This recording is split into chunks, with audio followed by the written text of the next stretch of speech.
सो chemical reactions पढ़ने के बाद नेक्स्ट टॉपिक हमारा आता है इथेनॉल और इथेनोइक एसिड की प्रॉपर्टीज के बारे में पढ़ना। काफी सारे कार्बन के कंपाउंड होते हैं, हाइड्रोकार्बन्स बहुत सारे हैं, लेकिन ये दो ही क्यों, इथेनॉल और इथेनोइक एसिड ही क्यों पढ़ रहे हैं हम? इसका रीजन ये है क्योंकि इथेनॉल और इथेनोइक एसिड दोनों कमर्शियली बहुत ज्यादा इंपॉर्टेंट सब्सटेंसेस कंपाउंड्स हैं, इसलिए एनसीईआरटी में इनको इन्वॉल्व किया गया है। देखते हैं दोनों को एक एक करके। इथेनॉल हमने पहले भी फॉर्मूला डिस्कस कर चुके हैं हम, ये इथाइल और ये अल्कोहल, मिथ इथ, दो कार्बन से तो इथ और अल्कोहल, सभी सिंगल बॉन्ड है इसलिए इसका नाम हो जाएगा इथेनॉल। इथेनॉल रूम टेम्परेचर पे लिक्विड फॉर्म में प्रेजेंट होता है। इथेनॉल का जो मेजर यूज है जिससे गवर्नमेंट का बहुत सारा रेवेन्यू भी जनरेट होता है, इथेनॉल का यूज हम अल्कोहल की फॉर्म में करते हैं। जितना भी अल्कोहल कंजम्पशन होता है उस अल्कोहल कंजम्पशन में मेजर पार्ट जो होता है वो इथेनॉल का होता है। ठीक है, अल्कोहल के अलावा जितने भी बहुत सारी दवाइयां होती हैं, कफ सिरप्स होते हैं और दूसरे टॉनिक्स होते हैं जिनमें अल्कोहल इंग्रेडिएंट की तरह से यूज होता है। हाँ, लेकिन अगर कोई एब्सोल्यूट अल्कोहल को कंज्यूम करता है, एब्सोल्यूट अल्कोहल का मतलब है, एब्सोल्यूट इथेनॉल का मतलब है उसमें और कुछ भी प्रेजेंट नहीं है, सिर्फ और सिर्फ 100% प्योर इथेनॉल है, कोई भी कुछ भी मिक्सचर नहीं है उसमें, तो वो एब्सोल्यूट अल्कोहल बॉडी के लिए लीथल हो सकता है। वो लीथल मतलब फेटल, मतलब जानलेवा। ठीक है, इथेनॉल की हमको दो रिएक्शंस पढ़नी है। पहली रिएक्शन है सोडियम के साथ। सोडियम के सिंबल Na है। Na 2 मोल्स ऑफ Na जब रिएक्ट करेंगे इथेनॉल के साथ तो हमें सोडियम इथोक्साइड मिलता है। सोडियम इथोक्साइड बहुत सारी रिएक्शंस में कैटलिस्ट की फॉर्म में यूज किया जाता है और साथ में यहाँ पे मिलती है हमको हाइड्रोजन गैस। ठीक है, कैटलिस्ट कोई भी ऐसा कंपाउंड या सब्सटेंस जो केमिकल रिएक्शन को अपने हिसाब से उसकी स्पीड या तो बढ़ा दे या उस केमिकल रिएक्शन की स्पीड कम कर दे बिना प्रोडक्ट से छेड़छाड़ किए, ऐसे सब्सटेंसेस या कंपाउंड्स को कैटलिस्ट बोला जाता है। ठीक है, ऐसे ही एक कैटलिस्ट है sodium ethoxide, CH3CH2O negative Na positive. ठीक है, सेकंड रिएक्शन है कंसंट्रेटेड H2SO4 के साथ। कंसंट्रेटेड H2SO4 के साथ जब रिएक्शन होगी इथेनॉल की तो इथेनॉल इज CH3CH2OH और कंसंट्रेटेड H2SO4, H2SO4 का दूसरा नाम जो है वो है सल्फ्यूरिक एसिड।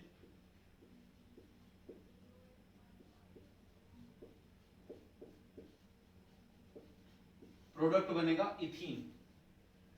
अब यहां पे क्या हो रहा है, यहां पे 6 हाइड्रोजन से बच गए कितने, 4 हाइड्रोजन। यहां पे डिहाइड्रेशन हो रहा है, मतलब हाइड्रोजन रिमूव हो रहे हैं यहां से और प्लस में बनता है यहां पे water. Dehydration of ethanol takes place when ethanol reacts with concentrated H2SO4। Concentrated H2SO4 का मतलब है वहां पे वाटर की कैपेसिटी कम रहेगी, मतलब ये कम डाइल्यूट रहेगा। H2SO4 प्योर ज्यादा होगा, डाइल्यूट कम होगा। और ये रिएक्शन जो है वो लगभग 443 केल्विन पे टेक प्लेस करेगी। ठीक है, नेक्स्ट है इथेनोइक एसिड। दूसरा नाम इथेनोइक एसिड का बहुत कॉमन है, एसिटिक एसिड। केमिकल फॉर्मूला है CH3COOH। अगर 5 से 8% एसिटिक एसिड अगर वाटर में डिसॉल्व है तो उसको विनेगर बोला जाता है, सिरका बोलते हैं जिसको हिंदी में, लोकल लैंग्वेज में। इसकी हमें 2-3 रिएक्शंस पढ़नी है। पहली रिएक्शन है एस्टरिफिकेशन रिएक्शन। एस्टरिफिकेशन, एस्टर के फॉर्मेशन को एस्टरिफिकेशन रिएक्शन बोलते हैं।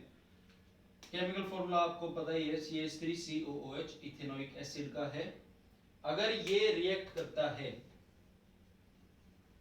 Ethanoic acid reacts with ethanol in order to produce ester in presence of any acid, concentrated acid, तो बनेगा क्या, ester।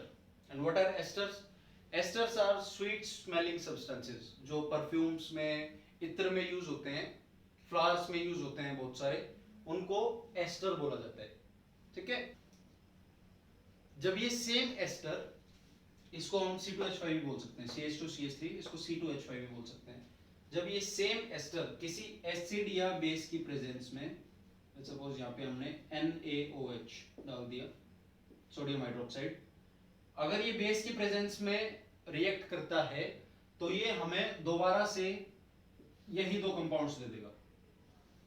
ठीक है, एक एल्कोहल, इथेनॉल दोबारा बन जाएगा जो कि एक टाइप का एल्कोहल है, और इथेनोइक एसिड दोबारा बन जाएगा जो एक टाइप का कार्बोक्सिलिक एसिड है।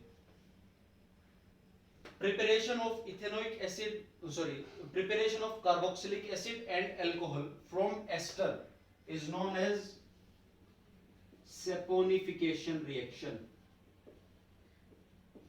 Saponification reactions वो होती है जो सोप प्रोडक्शन के लिए यूज होती हैं, सोप एंड डिटर्जेंट्स के लिए जो यूज होती है रिएक्शंस, उनके प्रोडक्शन के लिए, मैन्युफैक्चरिंग के लिए, उनको सेपोनिफिकेशन रिएक्शन बोला जाता है। दोबारा से देख लो एक बार, इथेनोइक एसिड जब इथेनॉल के साथ रिएक्ट करेगा तो एस्टर बनाएगा किसी एसिड के प्रेजेंस में, और जब एस्टर किसी बेस के प्रेजेंस में इथेनोइक और इथेनॉल दोबारा से बना देगा, उसको सेपोनिफिकेशन रिएक्शन बोलेंगे। और जब ये दोनों रिएक्ट करके एस्टर बना रहे हैं तो उसको एस्टेरिफिकेशन रिएक्शन बोल रहे हैं हम। ठीक है, सो इथेनॉल रिएक्शन, इथेनॉल के साथ रिएक्शन के बाद सेकंड रिएक्शन आती है इथेनोइक एसिड की किसी भी बेस के साथ। कॉमन बेस सबसे सोडियम हाइड्रोक्साइड ले लिया, सोडियम हाइड्रोक्साइड के साथ जब भी इथेनोइक एसिड रिएक्ट करेगा तो एक सॉल्ट बनेगा प्लस वाटर बनेगा। सॉल्ट का नाम sodium acetate, most common salt है अगर ये रिएक्शन होती है तो। सेकंड और लास्ट, सॉरी थर्ड और लास्ट रिएक्शन आपकी इथेनोइक एसिड की कार्बोनेट्स और हाइड्रोजन कार्बोनेट्स के साथ रिएक्शन है, जो प्रोडक्ट बनेगा कॉमन होगा दोनों में, सोडियम एसीटेट, लेकिन जो बाय प्रोडक्ट होंगे साथ में वो एक कार्बन डाइऑक्साइड और एक वाटर। कार्बोनेट आपको पता है Na2CO3 से डिनोट करते हैं, और हाइड्रोजन कार्बोनेट्स आर NaHCO3। जब भी इथेनोइक एसिड Na2CO3 के साथ रिएक्ट करेगा, कार्बन डाइऑक्साइड मिलेगा, वाटर मिलेगा, प्लस सोडियम एसीटेट मिलेगा।